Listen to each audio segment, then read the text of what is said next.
இலவசம் அப்படின்னா இதுக்கு மயங்கிறது ஒரே அளவுக்கு பார்த்தீங்கன்னா பெண்கள் தான். எவ்வளோ பேர் கஷ்டப்படுறாங்க. தூய்மை பணியாளர்கள் டெய்லி நம்ம வீட்டையும் சரி நாட்டையும் சுத்தம் பண்ணுறாங்க. அவங்களுக்கு சம்பள உயர்வு வழங்கலாம். சத்துணவு வேலை பார்க்குற தாய்மார்கள் அவங்களுக்கு நீங்கள் சம்பள உயர்வு வாங்கலாம். டெய்லி கஷ்டப்பட்டு ஓட்டுறாங்களே பஸ்ஸு, அவங்களுக்கு நீங்கள் சம்பள உயர்வு வழங்கலாம். ஆல்ரெடி நம்ம தமிழ்நாட்டில் பார்த்தீங்கன்னா போக்குவரத்து துறை நஷ்டத்தில் தான் போயிட்டுருக்கு. பெண்களுக்கு இலவசம் விட்டது போய் நீ அடுத்து வந்து பார்த்தீங்கன்னா ஆண்களுக்கு இலவசம் சொல்லிட்டீங்க. எப்படிங்க இந்த கடன் எல்லாமே நீங்கள் கொடுக்குற இலவசம் அந்த காசு எல்லாமே யார் தலையில் விடிய போகுதுன்னு நினைக்கிறீங்க மக்களே? ஒரு நிமிஷம் சிந்திங்க. தயவு செஞ்சு ஒரே ஒரு நிமிஷம் சிந்திச்சு இந்த வரப்போகிற சட்டமன்ற தேர்தலில் நீங்கள் ஏமாற்றுக்கார அரசியல்வாதிகளுக்கு ஒரு தக்க பதிலடி கொடுக்கணும்னு நான் தாழ்மையோட வேண்டிக்கிறேன். ஒரு சின்ன புழுவை போட்டு மீனை பிடிக்கிற மாதிரி தான் இவங்க பண்ணிகிட்டு இருக்காங்க. எல்லா அரசியல் கட்சியுமே அப்படி தான் பண்ணிகிட்டு இருக்காங்க. தயவு செஞ்சு நல்ல கட்சியாக பார்த்து ஓட்டு போடுங்க. இலவசத்தை யாரும் வேணான்னு சொல்லாதீங்க, வாங்குங்க. ஆனால் புரிஞ்சுட்டு வாங்கிக்கோங்க. அதை எதுக்கு கொடுக்குறாங்க, ஏன் கொடுக்குறான்னு தெரிஞ்சு புரிஞ்சு வாங்குங்க. நம்ம தமிழ்நாட்டு மக்களுக்கு எல்லாத்துக்குமே இந்த வீடியோ நம்மக்கிட்ட இருந்தால் வாங்குவாங்க எல்லாமே வரிங்கிற பேரில். ஏற்கனவே வீட்டு வரி ஏறிச்சு, சொத்து வரி ஏறிச்சு, தண்ணி வரி ஏறிச்சு, இன்னும் கன்றாவி எல்லா டாக்ஸும் ஏற்றிட்டாங்க. இந்த இலவசம் கொடுக்கறது எல்லாமே உங்ககிட்ட இருந்து திருப்பி வாங்கணும். எப்படி வாங்குவாங்கன்னு நினைக்கிறீங்க?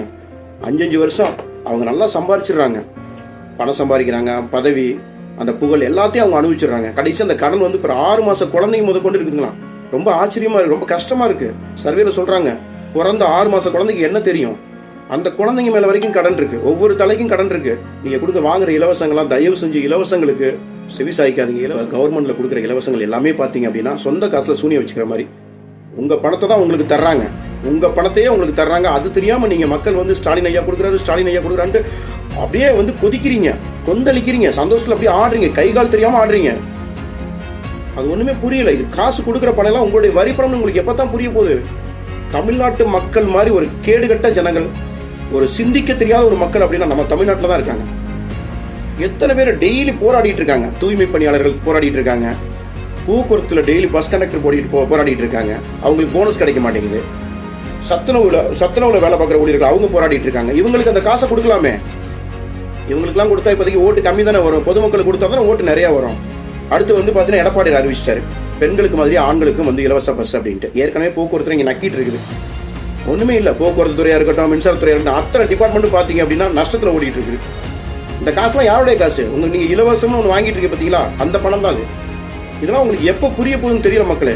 ரொம்ப கஷ்டமா இருக்கு. தயவு செஞ்சு இனிமேலாவது முழிச்சுக்கோங்க. கேப்டன் ஒரு படத்தில் சொல்லுவார், இவ்வளோ நாள் தூங்கிட்டீங்க, இனிமேலாவது முழிச்சுங்க மக்களே அப்படின்னு. தயவு செஞ்சு நான் சொல்றேன், இனிமேலாவது முழிச்சுக்கோங்க. என் மக்களே, இது நாள் வரைக்கும் தூங்கிக்கிட்டு இருந்தீங்க, இப்பதான் முழிச்சிருக்கீங்க.